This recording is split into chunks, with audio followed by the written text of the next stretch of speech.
As a matter of fact, I can't tell you how many. What the f? What is this? What even is this? How did you even f***ing hear me? What the f*** is that guy even doing up there? This doesn't even make sense. Hey guys, welcome back to the Mhinoverse. My name is Mhino, and today we're going to be reviewing Call of Duty Warzone.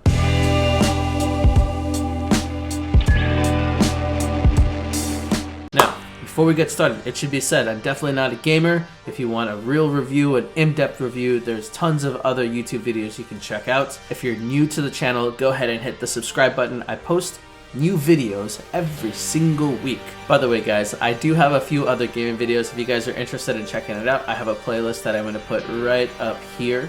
Alright guys, let's jump into it. Now if you guys are new to gaming, if you're wondering what Call of Duty Warzone is, it is the Battle Royale that Activision put out that no one asked for. Now this is supposed to compete with games like Apex Legends, PUBG, Fortnite, and I'm sure there's another one that I'm forgetting. There's a couple of different modes that you can play into. You can play what's called solos. Solos means that you're going in by yourself and it's the best out of 150, which is kind of crazy to say. Then you have what's called your Battle Royale. Now that's the classic Battle Royale style of play that you're probably used to if you've played Battle Royale games before. And then of course there's Plunder. It is like the middle child of game modes. No one pays attention to it. I actually brought it up to some friends once and they laughed. But in case you're wondering, essentially, instead of trying to be the #1 team by eliminating all the other teams, you're trying to be the #1 team by trying to collect as much money as possible. One of the things that you might note is when you get the game started is you are going to wait. Yep, that's right, I said it, you are going to wait. You might be waiting a while. Now there's two ways that you might wait. One is in the lobby for you to be able to connect to a game. As soon as you get the game started, you're immediately thrown into the map called Verdansk, where you automatically get a weapon and your goal there is to kill as many people as possible. Now the one benefit to this game mode is that you're actually getting kills that count towards that weapon. Sometimes you'll die because you forget to deploy your parachute on time. That's happened to me numerous times. Once you're actually in the game, just like every other Battle Royale you've ever played, you start out in the air. You have your gigantic map. Now if you're playing with a team, it's really cool because you can actually direct them where to go. You can be on the same page whenever you're actually in the game mode. The first thing that you're going to want to do is hit the ground, go find some weapons because you never know who's going to be landing around you. Now, weapons, cash, and items are typically found on the floor, but they're not really going to be that impressive. But if you really want to get some really good weapons, that you're going to have to refer to the chests. Now, the reason I like this game so much is because you can actually find chests pretty easily. You'll actually hear an audible that lets you know that there is a chest that's nearby. No matter where you land down, there's a good chance that you're actually going to encounter someone fairly quickly. Because there's 150 players in any given game, someone is for sure landing around you. The one thing that is interesting is you can't stay in one place for too long. The moment that you down a player, it's going to let other people know there's fighting that's going on nearby, and they're probably going to come after you as well.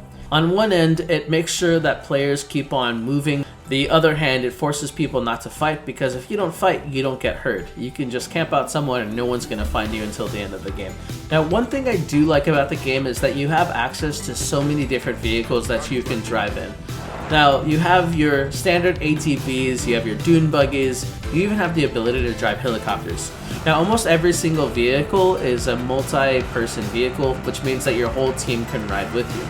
Now, every time you're riding around, you do run the risk of, again, being hurt. Sound is a pretty important element of this game, which is why it's such a big pain point for me as well. Dr. Disrespect has said this, and I have to agree. The game doesn't really let you know when there's other players around outside of gunfire. Whenever you're playing a normal map in multiplayer, you'll hear footsteps around you. In Warzone, it doesn't really work like that. You'll hear footsteps alright, but it's only when the player is actually right behind you. In the game, one of the things that you do have to be careful for is camping. Because there's no incentive to move and really make noise, you're going to come across a ton of people that hang out in one place. A part of that is finding the high ground. You'll often find people that are waiting at the top of buildings. They'll hang out, they'll wait, they'll snipe, and they have no real reason to move.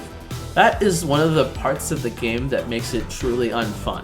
Now, in the game, you also have these things called buy stations. In buy stations, you can get things like UAVs. You can also get kill streaks, which you would normally have to earn in the normal multiplayer gameplay. You can only carry one auxiliary item at a time, so choose wisely.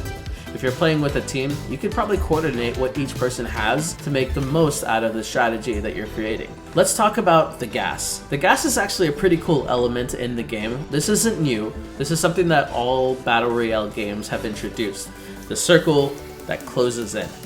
In Call of Duty, the way that it does it is by having this hazardous gas that closes in and lets you know that you can't stay in an area for too much longer. You can stay in the gas for a little bit, but you don't have the luxury of time, because once it envelops you, it is going to start taking away your armor and eventually your health.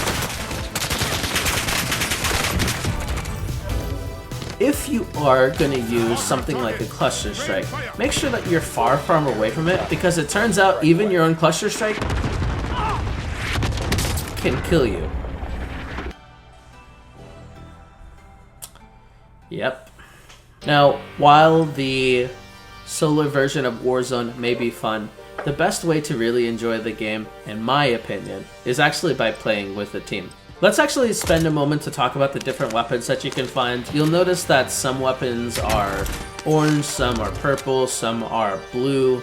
The more attachments that a weapon has upon picking it up, that actually determines its status, from legendary, rare, or epic.